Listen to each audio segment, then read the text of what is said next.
मुख्यमंत्री फडणवीस यांच्या हस्ते लोकशाहीर अण्णाभाऊ साठे संशोधन आणि प्रशिक्षण संस्थेचं भूमिपूजन।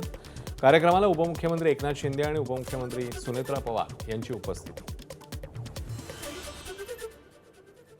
मंत्रालयातील वृत्तपत्र बंद करण्याच्या शासन निर्णयात सुधारणा। आता छापील आणि ऑनलाईन सदस्यता घेण्याचा नवा निर्णय। सामान्य प्रशासन विभागाकडून सुधारित निर्णय जारी। मंत्री कार्यालयातील वृत्तपत्र बंद करण्याचा घेतलेला निर्णय। बीडच्या विकासाला नवी गती। 623 कोटींच्या जिल्हा नियोजन आराखड्याला मंजुरी।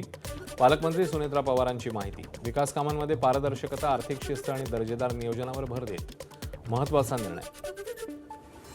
ठाणे महापालिकेत पुन्हा एकदा महिला राज। 9 प्रभाग समित्यांच्या सभापती निवडणुकीसाठी 7 महिला उमेदवारांचे अर्ज। 9 पैकी 8 प्रभाग समित्यांच्या सभापतींची निवड बिनविरोध होणार, तर केवळ मुंब्रा प्रभाग समितीत निवडणूक होणार। बीडमधील विभागीय वन अधिकाऱ्याला 45 लाखांची लाच घेताना रंगेहात अटक। श्रीनिवास लखमावाड असं आरोपी अधिकाऱ्याचं नाव। निलंबनाची कारवाई मागे घेण्यासाठी मागितले होते पैसे। पीक विमा भरण्यासाठी शेतकऱ्यांना 10 ऑगस्टपर्यंत मुदतवाढ। गतवर्षीच्या तुलनेत यंदा मोठ्या प्रमाणात पीक विमा भरण्याकडे शेतकऱ्यांची टाळाटाळ। कोल्हापुरातील नागपूर रत्नागिरी राष्ट्रीय महामार्गावरील आंबाघाट जड वाहतुकीसाठी बंद। आंबाघाटात रस्त्याला भेग पडल्यानं प्रशासनाचा निर्णय।